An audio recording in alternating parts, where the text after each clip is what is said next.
Sled Trails is sponsored by Shell Canada Products, Smith Optics, and HMK Snowmobiling. Welcome to Sled Trails. I'm Brad Ewan. Here we are in Kelowna, British Columbia with Banner Recreational Products. But before we go in, let's go see Alex in Revelstoke at Glacier House Resort.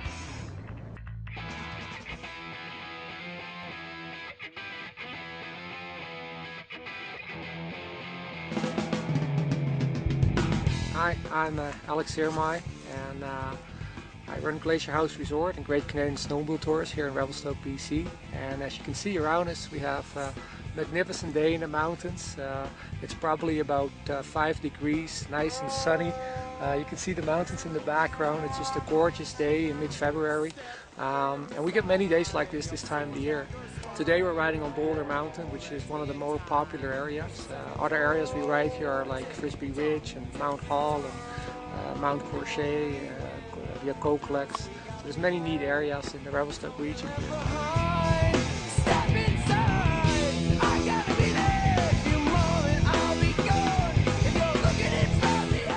We get visitors here, a lot of visitors from Canada, from Western Canada, Alberta, Saskatchewan, staying at the lodge, and Washington State, Oregon, Montana, and a lot of people from Europe. We have an excellent group of guides that make sure that when people come in, we show them how to ride the mountains, we teach them little tricks, how to negotiate the steeper terrain and the hills, and by the week's end we can get them to do some powder tricks and some small jumps and things like that. And for many people it's mind-blowing. They've never been in terrain like this before, so it's a lot of fun. Got to be free, ominous carousel, nice music, all is well, it's like candy from a child.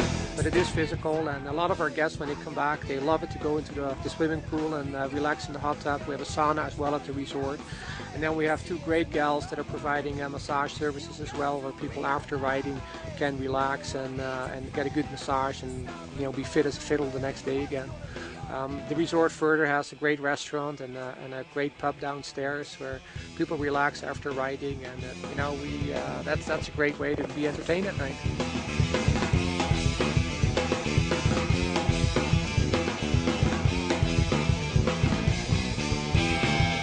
From Wisconsin and Milwaukee. Yeah, the way we go snowmobiling, it's pretty flat land. We don't have any hills or mountains, and right now we don't have much snow.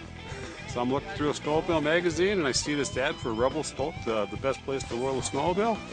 And we figured, well, we haven't been there yet, so we'll give it a try. And here we are. And I think this is the best place to snowmobile yet. Une des grosses différences ici, c'est qu'on fait sa trail. Au Québec, on suit la trail, mais c'est tout un challenge de faire sa trail parce qu'on ne risque pas de pogner un arbre, une roche, parce qu'il y a un fond de 10-12 pieds de neige. C'est sécurisant. C'est quand on est en haut, on voit des paysages fantastiques qu'on ne peut pas voir. On voit ça, c'est cartes postales, là, mais il y a quelqu'un qui les a pris photo, hein, mais là je comprends. Il est en hélicoptère ou en motoneige. Je pensais jamais que je serais capable de monter des montagnes comme je l'ai fait. J'ai peut-être pas fait tout ce que les hommes font parce que j'ai pas la même force, mais j'étais tellement curieuse d'aller voir les paysages que j'aurais tout fait pour les suivre. The Big Iron Shootout, that's always a big thing here. They've got some extreme sliders out here with an excessive amount of horsepower and a lot of guts in order to get to the top. Yeah, the accommodations were excellent. We had massages last night. We are getting pampered, and the food and the people here, they're great. They're very welcoming, and we're very satisfied.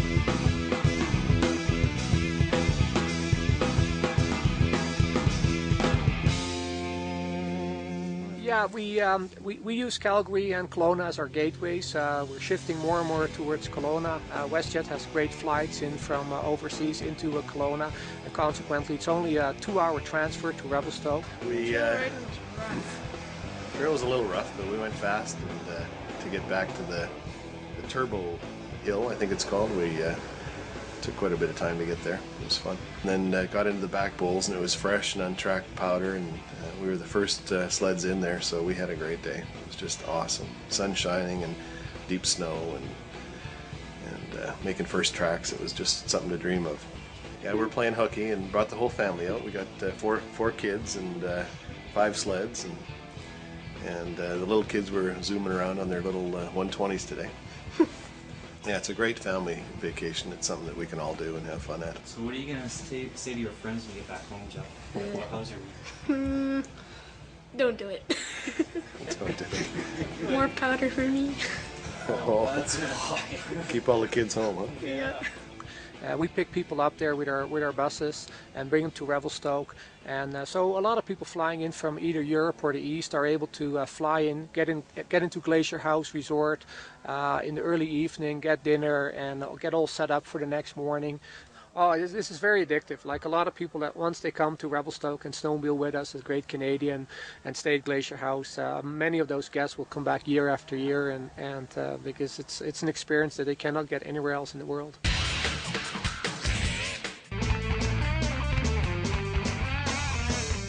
Welcome back to Sled Trails. Up next, we're featuring our extreme sled photographer, Kurt Broza. First, let's get a safety tip from the Canadian Avalanche Center.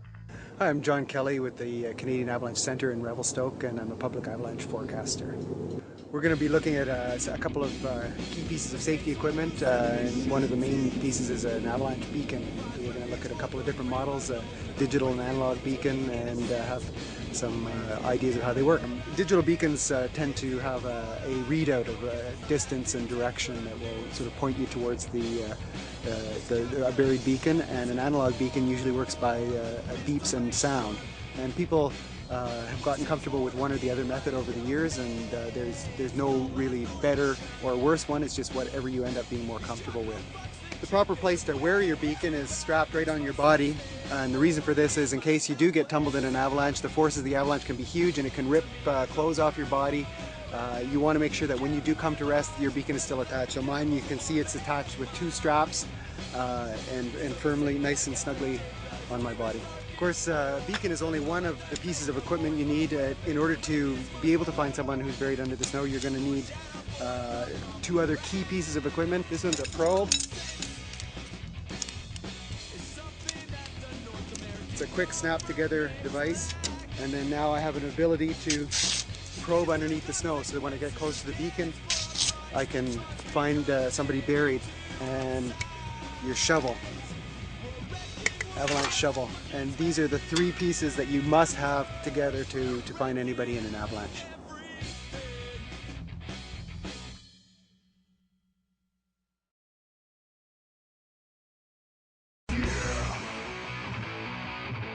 Hi, I'm Curtis Broza from KBI. Kurt Broza Imagery, it's a photography, videography business. Mostly photography of people up on the mountain, up enjoying their holidays and having a good time, as well as photography for different clients, different clothing manufacturers, video producers, etc. I'm originally from Smithers, BC. It's about 4 hours from Prince George, and I've been in Revelstoke now for about 6 years. Came here originally as a motorcycle and snowmobile mechanic, and I'd always taken a lot of photos and video while I was here, and I obviously really enjoy riding them a lot more than I enjoy working on them. Well, basically when everyone was telling me that my photos were really high quality, and I realized that as I was taking photos of all my friends and stuff on the mountain, that no one else was giving them photos of that type and that quality, and I found that there is a market for the average snowmobiler who is up riding, that they don't want to pack all the gear, they don't want to set up for the shot, and I think everyone really enjoys having a good photo of themselves doing what they enjoy. I had started obviously taking just many photos just for friends and stuff, and it was me paying for all of it and just doing it as a hobby. Whereas now I think it's time to really concentrate on turning it into a business, and I think that there is the population here and the visitors in town to actually make it a profitable business. Definitely the photography helps the video part of it, because just shooting so many photos over the years as a hobby, it really gave me a good eye for framing and catching different light and waiting for different lighting opportunities and whatnot. And I got a pretty good idea of what a good shot looks like, and I'm starting to really get a handle on what the different shutter speeds are going to do for you and how that's going to affect the output of the video itself. I think the average photographers, can take great shots, but to come up in an area like this, it's definitely a double-edged sword. You need the skills as a photographer and videographer, plus you need the survival skills, the snowmobile riding skills, bow, staff, and nunchuck skills.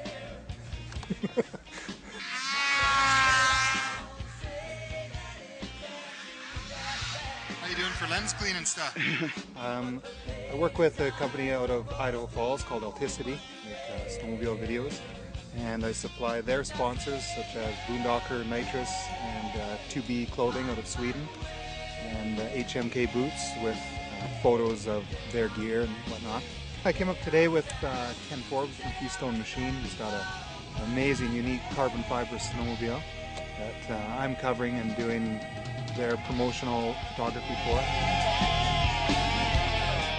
Well, I think with the whole development of Revelstoke and the popularity of the place as a riding area and a ski destination and everything, I think it's a great time to be in photography and video, especially around here. I have so much great action and great scenery around me. I don't have to travel for it. I can literally be on the mountain and shooting within half an hour from the house. I've taken a lot of photos, and it is a profitable business, and I'm just hoping to get a lot more exposure and maybe be able to travel a little more while taking pictures of everything. And really, I'd like to be just living a really enviable lifestyle and photographing all of it. If you're good at something and you really enjoy it, just stick with it. And I've worked at this for a long time to make it a career. I've had to do it as a hobby for a long time, but I've had to work many different jobs just to get to where I am. You're the author of your own life, and I think you should just go for it and can't be putting the blame on anyone else for what you're doing. Sledders are normally hard to shoot because you usually tell them to go one place and they go somewhere else.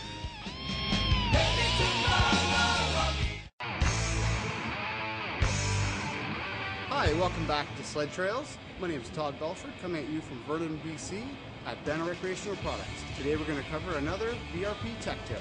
Today we're going to talk about the importance of greasing your skid frame. On this particular model here, there's 5 grease nipples located in the skid frame. One being up at the front here. You've got one up on this part, as well as in these 2 pivot points here.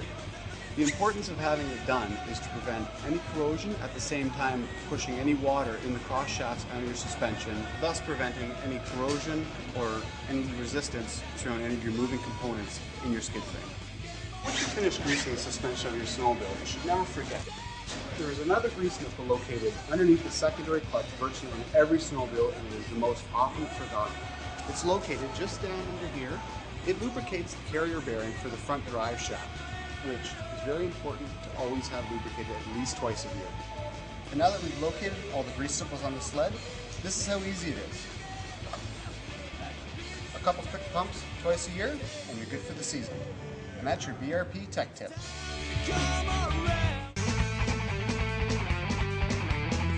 You're back with Sled Trails. Let's check out this custom carbon fiber rev from Keystone Machine, and followed by the Extreme DVD of the week, Altus City A-Team. Hi, I'm Ken Forbes from Keystone Machine in Revelstoke, BC.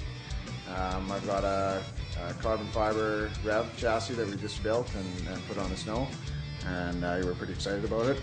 Under the hood here,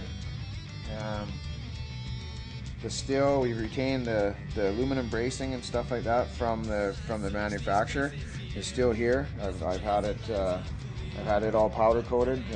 It's candy blue. So what I ended up doing is I had a client that had done the same thing, smashed the sled. So I bought the core off him, and then Greg built me up the whole frame and all the rest of the pieces. And we were kind of, we didn't even know where we were really going with it. And he asked me how many pieces I wanted, and I said whatever you can build. So you just keep on. If you can make it, make it. The agility of the snowmobile is incredible. Having that extra weight, it's almost like having me not on the sled kind of thing. And it's just it's become a lot more nimble.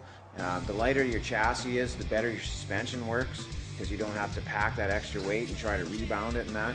So just the whole style of riding has just become a lot more effortless, and they're more durable. You know, this type of motor, you know, it's going to last season after season with some minor work. The big, you know, 300 horse engines, they need to be redone all the time. You know, it's a regular thing. So that way it's just a little more user friendly, and you can really put a lot of miles on this stuff. If it gets damaged, we can repair it afterwards too. So there's a factor there where any of the aluminum, once aluminum gets bent, then it stretches, and then it can't be put back into that original place. So basically it needs to be replaced. So that's the nice thing about the carbon, is it is changeable. We can, you know, we can cut pieces out and repair it back in again. So there's a, you know, really good savings. I never really thought myself that you were going to lose that much weight off of plastic. You know, plastic, as we, you know, we generally think that that's already pretty light already. So the weight of the carbon is 1/3 of what it was in original plastic. There's a lot of different kinds of riders. You know, a lot of guys just want to bang on the hill. You know, they're looking to just go straight up. You know, as much power as possible, fly over the top kind of thing. But then there's the what's called boondocking. You know, riding around in the bush, you're trying to squeeze through the tight trees, really deep snow, so you're slow speed, and that's where the weight makes the biggest difference. Yeah, as far as snowcross goes, I think that it would benefit them also. The lighter, you know, the weight, it just keeps coming back to the agility of the machine. And the suspension there again is better, the less that it has to suspend and slow down and pick up again. Being we're all mountain riders here, we're riding in the mountains, we got lots of deep snow. The biggest thing you need is more than even power is flotation. You want to be on top of the snow, you don't want to be digging in. So the lighter we can make these chassis, the more they'll stay up on top of the snow. So the weight is pretty much even number one over the power. You know, with the carbon chassis, the one thing that was really good about it is I could put my chain case wherever I wanted. Most chain cases have to be, your jack shaft has to be either below the bulkhead frame itself, or it has to be above, one or the other. The joy with the carbon is what I did with mine is I wanted to be halfway in between. So I just cut pieces right out of the carbon and then recarbon it afterwards and build your own mold if you wanted to change the line of it or how it was structured, you know, kind of thing. But for basically probably ease of fitting and all the rest of it, we just mold right off of the stock piece, you know, and it works really good that way. I had the guys at Boss build me a custom seat from Boss Seats. It's lighter. It's we saved 6 pounds on this seat. They have a nice stretchy material on top. You know, we kneel on these seats quite a bit, and a lot of the material is actually split. But this is a two-way stretch material. It holds up really well to actually kneeling. The reason why we went with the taller seat is in the mountains, the style of riding we do, we're generally standing up pretty much all the time. So to be able to, we want to be able to kneel on the seat. There's a lot of that. There's really not much sitting goes on. We kind of leave the sitting till the end of the day. As far as a customer goes, that's someone that's looking at purchasing one of these, it all changes with how much they want to do, like how far you want to go. We have a gentleman from New York that's very interested in the lightweight chassis. He wants to go with a shorter tunnel to run a 121 track, and they're going to do lake racing. So these guys, they want to have the big horsepower and the lightweight. They're going with both. What they're finding with the aluminum is because aluminum, after it bends and vibrates, it ends up cracking.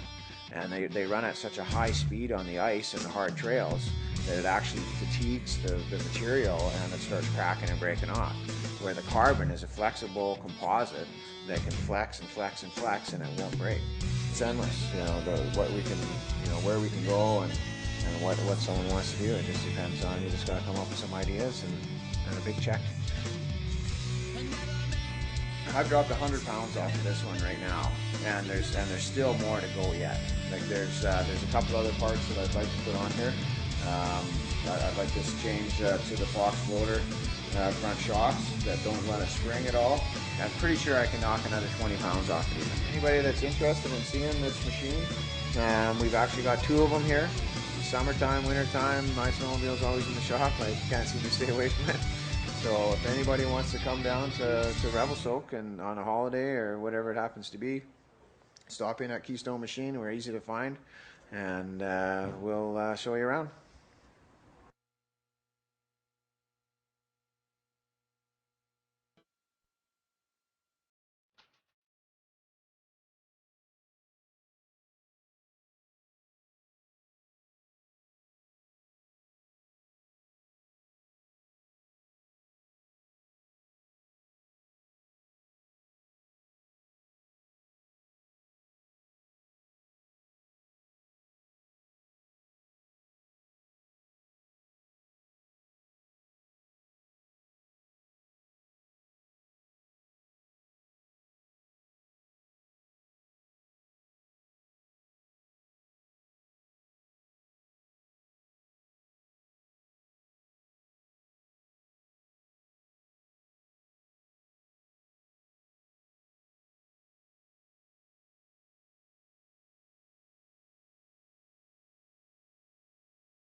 GT, you're a superstar in your mom's eyes, and in Deuce's mom's eyes too. And a pretty good stunt driver for the A-Team van. Wow, Mike. Heinous. I happen to be an excellent A-Team van driver. Special thanks to Banner Recreational Products in Vernon and here in Cologne, BC. We had an amazing time. Sled Trails out. Sled Trails is sponsored by Shell Canada Products, Smith Optics, and HMK Snowmobiling.